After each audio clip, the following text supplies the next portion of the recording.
acquired arguably the best player in franchise history. What do you think, though, about the haul they got from that deal with Milwaukee?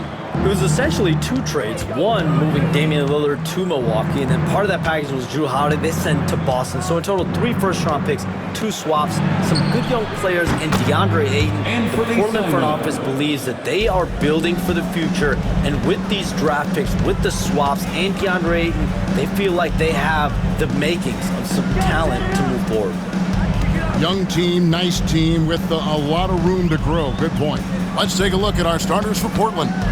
Grant steps in at 4 with Ayton, the big man, in the middle. The wings, Sharp and Avdia.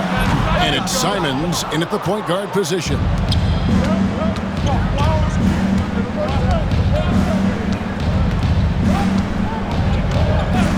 Outside, Avdia. Pass to Sharp. Beyond the arc. Rebound by Williams. And so it's Giddey with it. He brings it up for Chicago. It's a 3-point game. Driving the lane. Comes out of the gate empty. He's 0 for 1. Portland's gone 1 of 2 from long range in the first quarter. Ayton sets the pick for Simons. And foul on the shot, so he'll get a chance at the line. That one on Vucevic. And in last year's playoff, Shams, we did see a lot of players injured and unable to play. What are some of the solutions that may be being talked about that you hear about? People certainly ask if this is a result of the 65-game rule. Is it the more physical play? Is it the consequences of the regular season? The league is going to take a wait-and-see approach to determine if this is an issue they have to fix, but they do love the results of what this has brought as far as player availability moving forward. Yeah, they do seem sold on that 65 number, don't they? 100%. And at the end of the day, some of these injuries are flukish. There's a lot of, obviously, lower body injuries, and you can't measure that. I think the league is going to want to see more data over the next 5 to 10 years to really determine, does this rule impact the game and impact injuries? And so here is Chicago. Trailblazers knocking down the trap. On the wing, Levine. They need this. And he goes big with the dunk right over DeAndre Ayton. Uh-oh, Zach LaVine. He's already won multiple dunk contests. Maybe another? And just under 2.5 minutes elapsed here in the first. Avdia, the pass to Simons. Trailblazers keep it alive. And Ayton throws it down. Assertive basketball. Ayton getting after it on the offensive glass, using his size to his advantage. And so it's Giddey with it. He brings it up for Chicago. Trailing here by 8. And the league continuing, Shams, to tweak the rules around replay review. But would you set a time limit to maybe tweak it a little bit? Have to, right? Especially some of these games and the way they're ending. It's something to try. If you can't find a cause to really overturn in a minute or two, let's keep this game moving. I think we all love a free-flowing game. I agree. Avdia, the Bulls getting the bucket. Here's Sharp. Now on the scoring column with that bucket. 1 for 2 this game. This is as good as it gets for a first quarter in terms of shooting the basketball. Giddey finds White. And here's Vucevic. Williams in the post, working on Grant. Williams can't hit. Give the defender credit. Willing to challenge the shot. Lots of other guys just let them score there. Simons surveying the D. Ayton sets the pick for Simons. In the hoop for his third make from the field. He's 3 for 4 thus far in the contest. And you can't help but pick their defense apart. They're completely in disarray. Giddey kicks to White. Teardrop shot.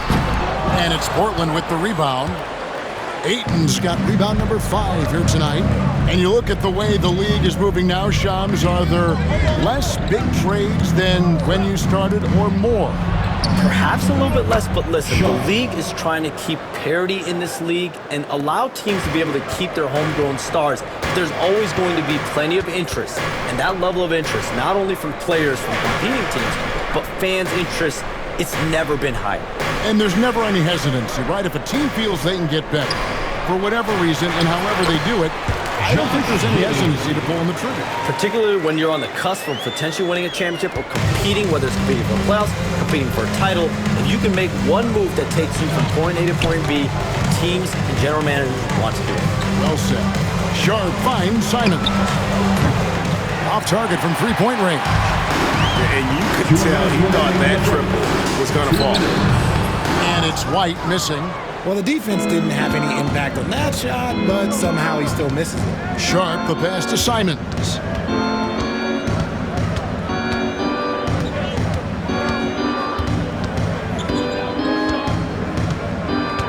Six to shoot. Ayton a screen on Giddey. And that's his second foul committed with a lot of game left. Gotta be careful. Fouled in the act of shooting. Gets the bucket anyway, so a three-point play chance for him. And let's quickly check out the scoring breakdown here for the Trailblazers. Well, so far, their long-range shooting has been the story, doing damage from deep. And something else that's working for them is ball movement. A lot of their points so far have come as a result of smart plays. Here's what Chicago's going with right now. Smith checked in for Vucevic. Buzelis comes in for Zach LaVine.